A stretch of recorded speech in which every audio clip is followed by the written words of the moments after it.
नमस्कार. मी चेतन शिरोरे, KTHM महाविद्यालय, नाशिक. आज मी फास्टोन कॅप्चर या सॉफ्टवेअरविषयी तुम्हा सर्वांना माहिती देणार आहे. सॉफ्टवेअरचं नाव आहे फास्टोन कॅप्चर. हे सॉफ्टवेअर इथं गुगलमध्ये सर्च केल्यानंतर पहिला जो रिझल्ट तुम्हाला मिळेल तो असेल या सॉफ्टवेअरच्या ऑफिशियल वेबसाईटचा. ऑफिशियल वेबसाईट आहे या सॉफ्टवेअरसाठीची fastone.org. आपण फास्टोन स्क्रीन कॅप्चर हे सॉफ्टवेअर आज बघणार आहोत. या सॉफ्टवेअरच्या वेबसाईटला व्हिजिट केल्यानंतर तुम्हाला डाउनलोड आणि इन्स्टॉल करण्याचा ऑप्शन मिळेल. इथं मी डाउनलोडवर क्लिक करतोय आणि नंतर डाउनलोडवर क्लिक केल्यानंतर या सॉफ्टवेअरची EXE फाईल तुम्ही इन्स्टॉल करू शकतात. ज्याप्रमाणे कुठलंही सॉफ्टवेअर आपण डाउनलोड आणि इन्स्टॉल करतो त्याचप्रमाणे या सॉफ्टवेअरचं इन्स्टॉलेशन हे खूप सोपं आहे. हे लाईटवेट सॉफ्टवेअर आहे, त्यामुळे तुम्हाला विंडोज पीसीवर मेमरी किंवा इतर गोष्टींची फारशी अडचण हे सॉफ्टवेअर वापरताना येणार नाही. तर इथे हे सॉफ्टवेअर ऑलरेडी मी इन्स्टॉल केलेलं आहे. हे सॉफ्टवेअर फ्री नाही आहे, परंतु हे सॉफ्टवेअरची ट्रायल व्हर्जन तुम्हाला 1 महिन्यासाठी पूर्णतः फ्री आहे. तर ही ट्रायल व्हर्जन तुम्ही वापरू शकतात आणि या सॉफ्टवेअरचा उपयोग आपल्याला जे काम करायचं आहे त्यासाठी आपण करू शकतो. तर इथे हे सॉफ्टवेअर डाउनलोड करून इन्स्टॉल केल्यानंतर ते कसं वापरायचं ते आपण बघूयात. तर मी इथं सॉफ्टवेअरवर क्लिक केलेलं आहे, फास्टोन कॅप्चर. तर पहिले आपल्याला या सॉफ्टवेअरच्या काही सेटिंग्स बघूयात. या सॉफ्टवेअरमध्ये जे आउटपुट आपल्याला घ्यायचं आहे ते आपण अनेक पद्धतीने घेऊ शकतो. एडिटरवर घेऊ शकतो, क्लिपबोर्डवर घेऊ शकतो, फाईल ऑटो सेव्ह करू शकतो. तर सर्वात प्रथम जो ऑप्शन मी तुम्हाला दाखवणार आहे तो आहे टू एडिटर. तर इथे हा जो सेकंड लास्ट ऑप्शन तुम्हाला दिसतो आहे तो आहे एडिटरचा. So I will select option of output to editor. नंतर इथे एक डेमो प्रश्नपत्रिका मी तयार केलेली आहे. याच्यात 5 प्रश्न आहे आणि प्रत्येक प्रश्नाला 4 पर्याय दिलेले आहेत. It is a multiple choice question paper with 5 questions and each question has 4 options. Then you have to select this option. डावीकडून 4थ्या क्रमांकाचा ऑप्शन आहे आणि तिथं कर्सर नेल्यानंतर तुम्हाला जो पॉपअप येतोय तो आहे capture rectangular region. Capture rectangular region या ऑप्शनवर मी क्लिक करतोय आणि नंतर या पद्धतीचे तुम्हाला एक चौकट दिसते. त्या चौकटीवर क्लिक करून ज्याप्रमाणे आपण माऊसने नेहमी सिलेक्शन करतो त्याचप्रमाणे मी सिलेक्शन करतोय आणि मी क्वेश्चन 1 एवढा पार्ट सिलेक्ट केलेला आहे. तुम्ही बघा, जेव्हा मी सिलेक्ट करतोय तेव्हा त्या इमेजचे डायमेन्शन्स देखील मला खाली दिसत आहेत. जसं इथं तुम्ही बघू शकतात, या इमेजचे डायमेन्शन्स पिक्सेल्समध्ये जे डायमेन्शन्स आहे ते 191/60. तर हा देखील या सॉफ्टवेअरचा फायदा आहे की तुम्हाला इमेज कॅप्चर करण्याच्या आधीच तिचे डायमेन्शन्स तुम्हाला कळतायत. तर इथं मी एवढा रिजन सिलेक्ट केलेला आहे आणि मी हा आता कॅप्चर करतोय. मी फक्त माऊसचं बटन जे मी क्लिक करून ठेवलेलं आहे ते सोडतोय आणि हे आउटपुट मला एडिटरला मिळालेलं आहे. नंतर कंट्रोल S किंवा सेव्ह ॲज या बटनावर क्लिक करायचं आहे. कीबोर्डचा शॉर्टकट जो सगळ्या सॉफ्टवेअरसाठी आपण वापरत असतो तो आहे कंट्रोल S किंवा सेव्ह ॲज. तिथं मी कंट्रोल S म्हणतोय. इथं मी एक नवीन फोल्डर तयार करतोय. त्या फोल्डरला मी नाव देतोय इमेजेस आणि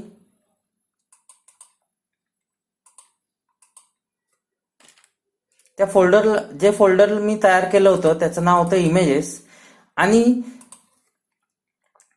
त्या फोल्डरमध्ये मी 1 या नावाने ही फाईल सेव्ह करतोय. त्याचा डिफॉल्ट फॉर्मॅट या सॉफ्टवेअरचा PNG आहे. आपल्याला JPG फॉर्मॅटमध्ये इमेजेस आवश्यक असतील तर त्या पद्धतीने आपण फॉर्मॅट सिलेक्ट करूयात. इथं मी JPG हा फॉर्मॅट सिलेक्ट करतोय आणि 1.jpg या नावाने ही फाईल सेव्ह होईल. तर हा पहिला प्रश्न मी सेव्ह केला. पहिल्या प्रश्नाचा पहिला ऑप्शन मी घेतोय चॉईस 1 आणि त्याला मी परत सेव्ह करतोय 2 या नावाने किंवा जे काय नाव द्यायचं असेल ते. उदाहरणार्थ मी याला Q1O1 असं नाव देतोय. पहिल्या प्रश्नाचा दुसरा ऑप्शन आता आपण घेऊयात. त्याला मी नाव देतोय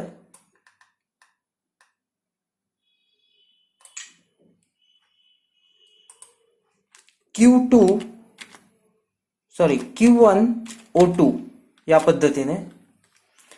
पहिल्या प्रश्नाचा तिसरा ऑप्शन मी सिलेक्ट करतोय आणि त्याला मी नाव देतोय Q1O3. पहिल्या प्रश्नाचा चौथा ऑप्शन मी सिलेक्ट करतोय आणि त्याला मी नाव देतोय Q1O4.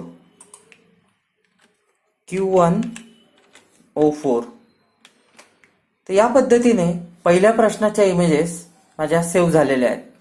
हा सर्वात सोपा ऑप्शन होता हे सॉफ्टवेअर वापरण्याचा.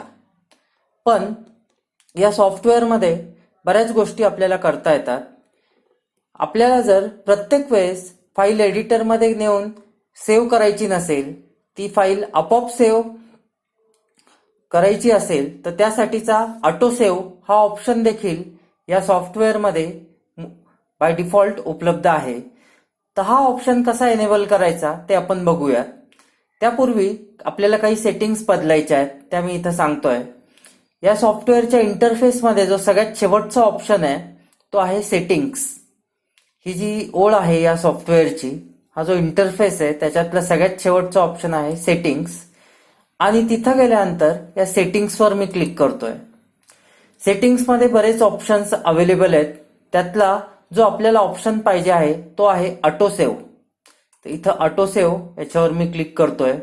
ऑटो सेव्हचा फॉर्मॅट इथं तुम्हाला JPG हा घ्यायचा आहे. वेगवेगळे फॉर्मॅट्स उपलब्ध आहेत, पण मी इथे JPG हा फॉर्मॅट सिलेक्ट करतो आहे जो मला पाहिजे. नंतर ज्या फोल्डरमध्ये या इमेजेस सेव्ह व्हायला पाहिजेत ते फोल्डर मी सिलेक्ट करतोय. तिथे एक मी नवीन फोल्डर मला तयार करता येईल. इमेजेसच्या मध्येच मी न्यू इमेजेस नावाचं एक फोल्डर तयार करतोय आणि आता या फोल्डरमध्ये या सगळ्या नवीन इमेजेस सिलेक्ट होतील. नंतर सर्वात महत्वाचा ऑप्शन जो आहे तो आहे फाईल नेम. आपल्याला फाईल नेम कसं पाहिजे, सिरियली पाहिजेत, डेट वाईज पाहिजेत, साधे नंबर्स पाहिजेत जसे 1 2 3 4. तर मी आत्ता जो ऑप्शन घेतोय तो साधे नंबर्स आणि त्यासाठीचा जो फॉर्मॅट या सॉफ्टवेअरमध्ये रिकमेंड केलेला आहे किंवा जो सिंटॅक्स आहे तो आहे हॅश. इथं लक्षात घ्या, इथं जे फाईल नेम टेम्पलेट आहे तिथं मी हॅश टाईप करतोय आणि मला काउंटर हे 1 पासनं पाहिजे. समजा तुम्ही पहिले 1 ते 100 प्रश्न घेतलेले आहेत किंवा 1 ते 100 इमेजेस घेतलेले आहेत, मग तुम्ही इथं परत नवीन फोल्डर सिलेक्ट करून त्याच्यात नवीन काउंटर सिलेक्ट करू शकतात. मी सध्या हा काउंटर रिसेट केलेला आहे म्हणजे 1 केलेला आहे. ठीक आहे. हे झाल्यानंतर या 2 सेटिंग्स मी केल्या आहेत. पुन्हा एकदा व्यवस्थित लक्षात घ्या. ऑटो सेव्ह, त्याच्यात मला जे पाहिजे ते फोल्डर मी घेतलंय. त्याच्यानंतर फॉर्मॅट JPG घेतलाय. फाईल नेम मध्ये मी ऑप्शन घेतलाय file name template as hash. तुम्हाला जो सोयीस्कर फॉर्मॅट असेल त्या पद्धतीने तुम्ही हे नेम करू शकतात. या 2 सेटिंग झाल्यानंतर मी अप्लाय आणि ओके म्हणतोय. नंतर या सॉफ्टवेअरमध्ये जो सेकंड लास्ट ऑप्शन आहे तो आहे आउटपुटचा. अगदी सुरुवातीला आपण हे आउटपुट टू एडिटर घेतलं होतं. त्यानंतर आता मी इथे हे आउटपुट टू फाईल ऑटोसेव्ह या नावाने घेतोय. Output is selected as to file autosave हे आउटपुट मी घेतलेलं आहे. यानंतर डावीकडून जो चौथ्या क्रमांकाचा ऑप्शन आहे कॅप्चर रेक्टँग्युलर रिजन, त्याच्यावर आपल्याला क्लिक करायचं आहे प्रत्येक वेळेस आणि आपल्याला इमेजेस घ्यायचे आहेत. तर इथं मी पहिला प्रश्न क्वेश्चन 1. आता मला ही फाईल सेव्ह करायची गरज नाही. ती फाईल आपोआप मी जे फोल्डर ऑटोसेव्हच्या प्रेफरन्सेसमध्ये सिलेक्ट केलं होतं त्या फोल्डरला जाऊन सेव्ह झालेली आहे आणि तिचं नाव असणार आहे 1. मी पहिल्या प्रश्नाचा दुसरा चॉईस सिलेक्ट करतो आहे आणि त्याचं डिस्क्रिप्शन आहे किंवा नाव आहे चॉईस 1. ही दुसरी इमेज मी सिलेक्ट केली आणि ती परत त्याच फोल्डरमध्ये जाऊन सेव्ह झालेली आहे. तिसरी इमेज चॉईस 2, चौथी इमेज चॉईस 3 आणि पाचवी इमेज चॉईस 4. तर या पद्धतीने पहिल्या प्रश्नाच्या 5 इमेजेस आता आपल्याला आपण जे फोल्डर सिलेक्ट केलं होतं त्यामध्ये जाऊन त्या ऑटोसेव्ह झालेल्या असतील. तर ते फोल्डर आपण एकदा ब्राउज करूयात म्हणजे आपल्या लक्षात येईल. तर इथं इमेजेस नावाचं जे फोल्डर आपण तयार केलं होतं आणि या इमेजेसमध्ये मी न्यू इमेजेस नावाचं एक फोल्डर अजून तयार केलं आहे आणि त्याच्यात ज्या मी 5 इमेजेस सिलेक्ट केल्या आहेत जसं तुम्ही बघू शकतात क्वेश्चन 1 त्याचा चॉईस 1, चॉईस 2, चॉईस 3 आणि चॉईस 4 या पद्धतीने पहिल्या प्रश्नाच्या 5ही images 1.jpg, 2.jpg, 3.jpg, 4.jpg आणि 5.jpg या पद्धतीने सेव्ह झालेले आहेत. तर कन्फ्युजन होण्याचं कारण नाही. आत्तापर्यंत मी हे सॉफ्टवेअर 2 प्रकारे आपणास वापरून दाखवलेलं आहे. पहिल्या पर्यायामध्ये आपण आउटपुट हे एडिटर घेतलं होतं. हा जो 2 नंबरचा ऑप्शन आहे आउटपुट टू एडिटर मी घेतलं होतं पहिल्या ऑप्शनमध्ये आणि दुसऱ्या ऑप्शनमध्ये मी जे ऑप्शन निवडलं होतं ते होतं टू फाईल ऑटोसेव्ह. तर आपल्याला जो पण ऑप्शन सोयीस्कर असेल तो तुम्ही वापरू शकता. मी रिकमेंड करेल की पहिला ऑप्शन तुम्ही वापरावा. जर आपणास फार एडिटिंग करायचं नसेल, खूप प्रश्न नसतील तर पहिला ऑप्शन वापरायला हरकत नाही. कारण प्रश्नाप्रमाणे तुम्ही इमेजेस सिलेक्ट करू शकतात आणि त्यांना नावं देऊ शकतात. उदाहरणार्थ पहिल्या प्रश्नाला Q1, पहिल्या प्रश्नाच्या पहिल्या ऑप्शनला Q1O1, पहिल्या प्रश्नाच्या दुसऱ्या ऑप्शनला Q1O2 या पद्धतीने तुम्ही नावं देऊ शकतात. तर ह्या झाल्या या सॉफ्टवेअर विषयीच्या 2 गोष्टी. त्यानंतर मी थोड्याशा ऍडव्हान्स पार्टकडे वळणार आहे. मी 2 छोट्या युटिलिटीज एक्सेलमध्ये बनवलेल्या आहेत. त्या युटिलिटीजचंही डेमॉन्स्ट्रेशन देतो. तत्पूर्वी एक एक्सेल फाईल देखील मी आपल्याशी शेअर केलेली आहे. ती फाईल आहे या पद्धतीने question number, question image, question option आणि त्यांची नावं या पद्धतीने हे प्लेन शीट आहे. जेणेकरून तुम्हाला प्रत्येक इमेजला नाव देण्याची गरज नाही. तुमच्या एक्सेल फाईलमध्ये हे फॉर्म्युले किंवा या ज्या व्हॅल्यूज आहेत या तुम्ही कॉपी पेस्ट करून वापरू शकता.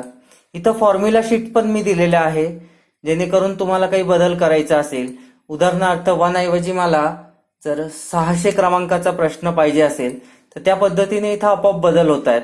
तर हे फॉर्म्युला शीट देखील मी इथं दिलेलं आहे या एक्सेल फाईलमध्ये. तर हे एक एक्सेल फाईल मी दिले आहे. त्यानंतर जी ऍडव्हान्स गोष्ट मी आता दाखवतो आहे ती आहे एक छोटीशी एक्सेल युटिलिटी ज्याला म्हणता येईल या पद्धतीचे मी डेव्हलप केलेली आहे.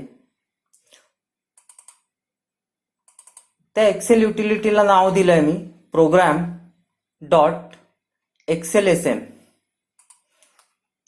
म्हणजे ही एक्सेल मॅक्रो एनेबल्ड असणारी एक फाईल आहे. तर या फाईलमध्ये इथं इमेज प्रोसेसिंग नावाची टॅब तुम्हाला दिसणार आहे.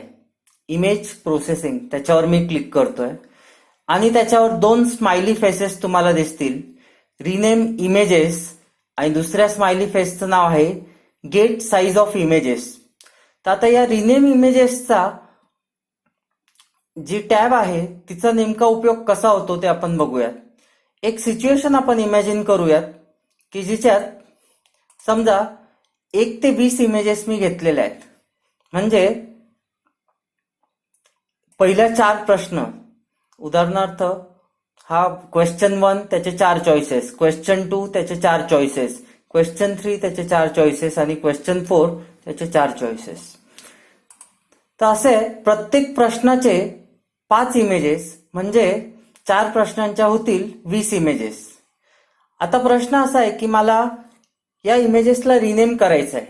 पहिल्या प्रश्नाला नाव आलं पाहिजे Q1, पहिल्या प्रश्नाच्या पहिल्या ऑप्शनला नाव आलं पाहिजे Q1O1, पहिल्या प्रश्नाच्या दुसऱ्या ऑप्शनला नाव आलं पाहिजे Q1O2, पहिल्या प्रश्नाच्या तिसऱ्या ऑप्शनला नाव आलं पाहिजे Q1O3 आणि पहिल्या प्रश्नाच्या चौथ्या ऑप्शनला नाव आलं पाहिजे Q1O4.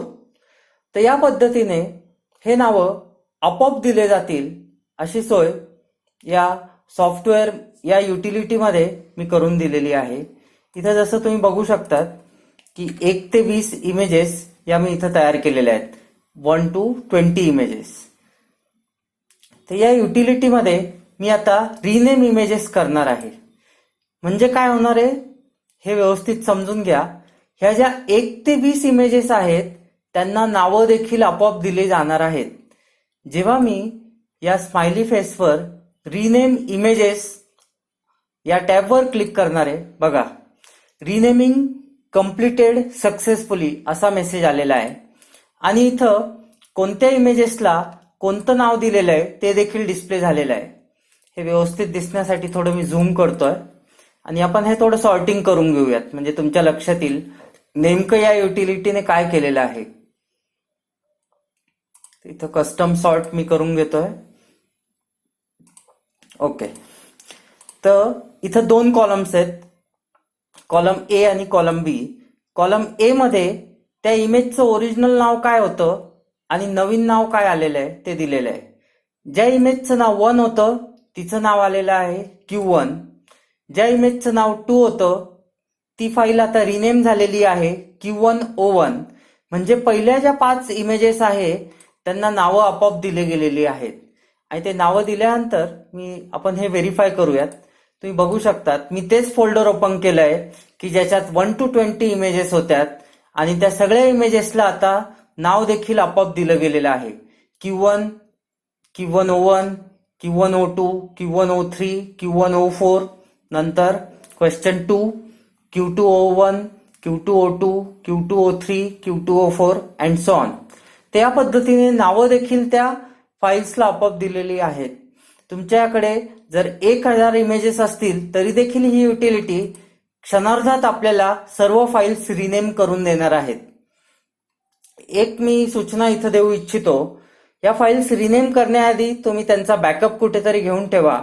म्हणजे जर यदा कदाचित काही झाली असेल चूक तर त्याचा बॅकअप तुम्हाला घेता येईल किंवा ओरिजिनल फाईल्स रिनेम झाल्यानंतर परत काही चूक झाली तर त्या रिनेम करायची गरज पडणार नाही. त्यामुळे ही युटिलिटी वापरण्याआधी सर्व इमेजेसचा बॅकअप घेऊन ठेवला तर ते बरं पडेल. अजून एक युटिलिटी मी दाखवतोय. आता आपल्याला रिक्वायर्ड साईज मध्येच फाईल देणं अपेक्षित असेल एखाद्या प्रोग्राममध्ये, तर इथं मी गेट साईज ऑफ इमेजेस या नावाचा एक स्माइली फेस तयार केलेला आहे आणि या टॅबवर क्लिक केल्यानंतर नेमकं काय होणार आहे की ज्या फोल्डरमध्ये आपण आपल्या आत्ता फाईल सेव्ह केल्यात 1 ते 20 होत्या त्या रिनेम केल्या मी Q1, Q1O1, Q1O2 याप्रमाणे. अशा या रिनेम झालेल्या या फाईल्स आहेत. ते फोल्डर परत एकदा आपण बघूयात. इथं हे जे फोल्डर आहे यामध्ये या 20 इमेजेस आहेत आणि आपल्याला पाहिजे त्या फॉर्मॅटमध्ये आपण ह्या रिनेम आता करून घेतलेल्या आहेत पहिल्या युटिलिटीने. आता दुसऱ्या युटिलिटीचा नेमका उपयोग काय होतो ते आपण बघूयात. या दुसऱ्या युटिलिटीमध्ये जर तुम्ही या सेकंड स्माइली फेसवर क्लिक केलं, गेट साईज ऑफ इमेजेस असं ज्याला नाव दिलेलं आहे, असं ज्याचं लेबल आहे, त्या या स्माइली फेसवर क्लिक केलं की तुम्हाला त्या फोल्डर मधल्या सगळ्या इमेजेसचे डायमेन्शन्स किंवा साईज एका क्लिकवर मिळणार आहेत. ॲज यू कॅन ऑब्झर्व, प्रत्येक इमेजची साईज इथं डिस्प्ले झालेली आहे. आणि जर तुम्हाला एखाद्या इमेजची साईज आपल्या प्रिस्क्राईब डायमेन्शन्स मध्ये नसेल तर ती इमेज तुम्हाला रिसाईज करून घेता येईल किंवा ती रिप्लेस करता येईल, जेणेकरून इथं इमेज साईजचं चेकिंग देखील मी सहज सोप्या पद्धतीने या एक्सेल युटिलिटीमध्ये उपलब्ध करून दिलं आहे. तर आतापर्यंत आपण पहिल्या भागात फास्टोन कॅप्चरचं एडिटर ऑप्शन कसा वापरायचा हे पाहिलं, म्हणजे एडिटर आउटपुट असणारा. फास्टोन स्क्रीन कॅप्चरचा ऑटोसेव्ह ऑप्शन कसा वापरायचा हे देखील पाहिलंय. त्या फाईल्स ऑटोसेव्ह करून त्यांना ऑटो नेम कसं द्यायचं हे देखील आपण पाहिलंय. तिसऱ्या पार्टमध्ये मी एक्सेल युटिलिटीज तुम्हाला दाखवल्यात. त्यात ही जी महत्वाची युटिलिटी आहे, रिनेम इमेजेस आणि गेट साईज ऑफ इमेजेस, हे दाखवलंय. आता आपण या व्हिडिओच्या शेवटच्या पार्टमध्ये फास्टोन कॅप्चरचा अजून कुठे उपयोग करू शकतो प्रश्नपत्रिकेसाठी ते आपण बघूयात.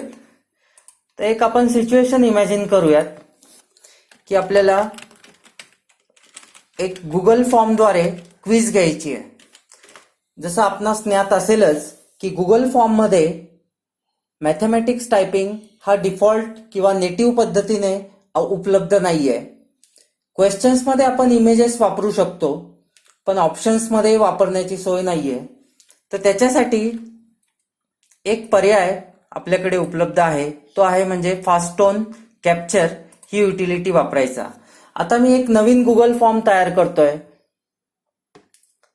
मी माझ्या गुगल अकाउंटला साइन इन करतोय आणि एक गुगल फॉर्म तयार करतोय. त्याला मी सॅम्पल टेस्ट किंवा सॅम्पल क्विज असं आपण म्हणूयात. Sample quiz. नंतर या डेमो फाईल मधले आपल्याला स्क्रीन शॉट्स आपल्याला घ्यायचे आहेत.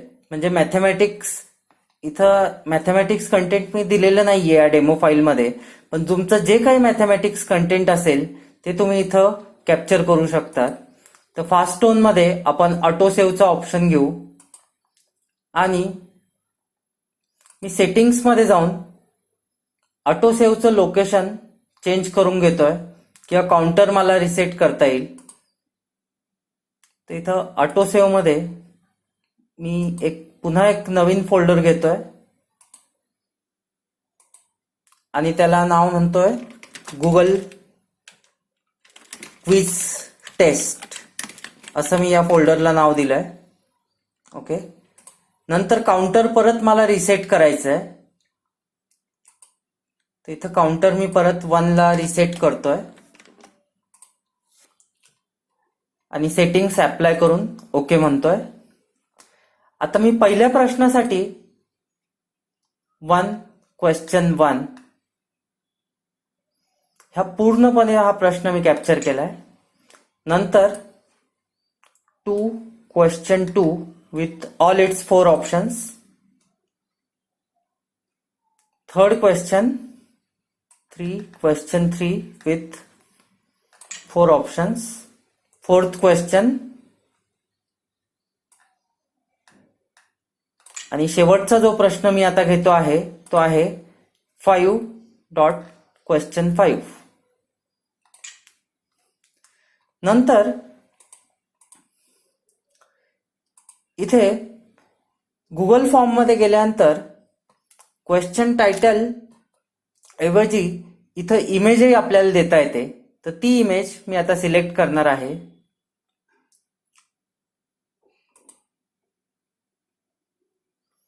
जे फोल्डर मी सिलेक्ट केलं होतं डेस्कटॉप मध्ये इमेजेस, त्याच्यानंतर आपण जे नाव दिलं होतं फोल्डरला ते होतं गुगल क्विज टेस्ट. आणि तुम्ही बघू शकतात की 5ही प्रश्नांच्या इमेजेस इथं सेव्ह झालेल्या आहेत. 1.jpg, 2.jpg, 3.jpg, 4.jpg आणि 5.jpg. तर आता पहिल्या प्रश्नासाठी मी 1.jpg ही इमेज घेतोय जी अपलोड होते.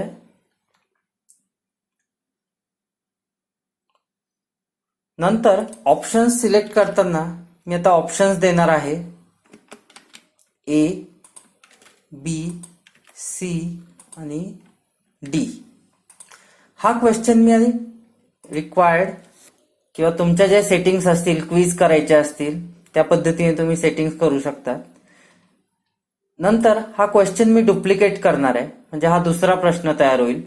आता दुसऱ्या प्रश्नालाही तेच ऑप्शन्स आहेत एबीसीडी, फक्त मी इमेज चेंज करणार आहे. इमेज घेताना ती मी दुसऱ्या प्रश्नाची इमेज घेणार आहे, तिचं नाव आहे 2.jpg. ती फाईल देखील इथं अपलोड झालेली आहे. जसं क्वेश्चन 1 2 क्वेश्चन 2. परत मी हा क्वेश्चन डुप्लिकेट करतोय आणि इमेजमध्ये जाऊन आता तिसऱ्या प्रश्नाची जी इमेज आहे तिचं नाव आहे 3.jpg, ती मी घेतलेली आहे.